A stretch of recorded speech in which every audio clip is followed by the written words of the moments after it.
Hi guys, we're out in the warehouse now. I've got Michael Sutcliffe with us here, who's our rep here in Queensland. Michael is neither a plasterer or has he ever dumped a box.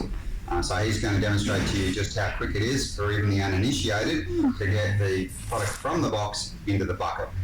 Okay, so step one is you cut the tape on the top of the box.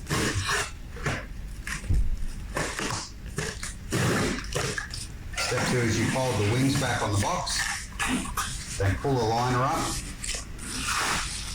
and push the liner over the back of the box, over the wings. That, pick the box up, hold on to the plastic liner, tip it over the box,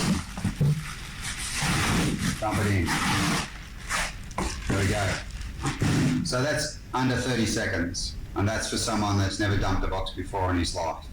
So you can see that over time, they'll get quicker and quicker. We use the bigger buckets because it's got a wider aperture. It just makes it easier for dumping the boxes into it, and there's plenty of space then when they want to mix it up and drill it up. And the key feature about it we talked about before, at the end of the day, you're left with this flat carton which can be stacked and easily recyclable. Obviously a whole lot more waste if you're not recycling it.